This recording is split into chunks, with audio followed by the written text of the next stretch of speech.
ഇവിടെയുള്ള ആളുകളെ സംബന്ധിച്ച് ഇപ്പോൾ രക്തസാക്ഷി മണ്ഡപം നിൽക്കുന്ന സ്ഥലത്ത് നമ്മൾ നിൽക്കുന്നു. ഇന്നലത്തെ ആ ഒരു മഹാപ്രകടനം അത് നൂറുകണക്കിന് ആളുകൾ പങ്കെടുത്തൊരു പ്രകടനമാണ്. ഏതെങ്കിലും രീതിയിൽ ജി സുധാകരന് അനുകൂലമായിട്ടുള്ള പാർട്ടിയിൽ നിന്ന് തന്നെ ആരെങ്കിലും പോകാനുള്ള സാധ്യതയുണ്ടോ?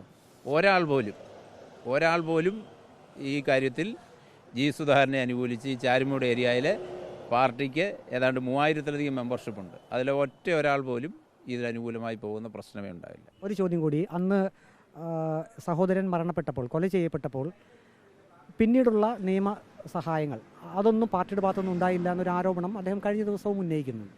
ഞാൻ മുമ്പേ തന്നെ പറഞ്ഞല്ലോ, അന്ന് പാർട്ടിയുടെ താലൂക്കിലെ നേതാക്കന്മാരായിരുന്ന പി സുധാകരൻ്റെയും എൻ രാമകൃഷ്ണൻ നായരുടെ നേതൃത്വത്തിലാണ് അതുമായി ബന്ധപ്പെട്ട മുഴുവൻ കാര്യങ്ങളും ചെയ്തത്. 1 രൂപ ജി സുധാകരൻ്റെയോ കുടുംബത്തിൻ്റെയോ കയ്യിൽ നിന്ന് ചിലവ് വന്നിട്ടില്ല. അതെല്ലാം അന്നത്തെ ഇവിടെ പാർട്ടിയുടെ നേതൃത്വത്തിൻ്റെ ഭാഗമായിരുന്ന ആളുകളുണ്ട്.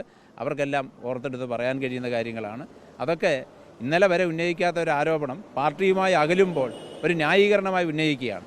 കോയസുകാരാണ് ഭുവനേശ്വരനെ കൊന്നതെന്ന് പോലും ആർജവത്തോട് പറയാൻ ഇന്നലത്തെ പത്രസമ്മേളനത്തിൽ ജി സുധാകരന് കഴിയുന്നില്ല എന്ന് പറഞ്ഞതിൻ്റെ അർത്ഥം അദ്ദേഹത്തിൻ്റെ മുൻകാല പ്രസ്താവനകളും അദ്ദേഹത്തിൻ്റെ അഭിമുഖങ്ങളും ഒക്കെ നിങ്ങൾ തന്നെ പരിശോധിച്ച് നോക്കൂ. ആരാ കൊന്നതെന്ന് അദ്ദേഹം പറയുന്നുണ്ട്. ഇന്നലെ അത് മാറ്റി ഏതാണ്ട് ഗുണ്ടാ പിള്ളേരൊക്കെയാണ് കൊന്നത് എന്ന നിലയിലേക്ക് വരുന്നത് കോൺഗ്രസ് ബാന്ധവം, കോൺഗ്രസിനെ പിണക്കാൻ, രാഷ്ട്രീയമായി പിണക്കാൻ കഴിയില്ല എന്നതിൻ്റെ അദ്ദേഹം അകപ്പെട്ടിരിക്കുന്ന ആ പ്രതിസന്ധിയുടെ സൂചന കൂടിയായിട്ട് മാത്രമേ കാണാൻ കഴിയത്തുള്ളൂ. അന്ന് തലയ്ക്ക് ഗുരുതരമായി പരിക്കേറ്റ ജി ഭുവനേശ്വരൻ കുളനടയിലെ ആശുപത്രിയിലാണ് ആദ്യം പ്രവേശിപ്പിക്കപ്പെട്ടത്. പിന്നീട് ആലപ്പുഴയിലേക്ക് മാറ്റി.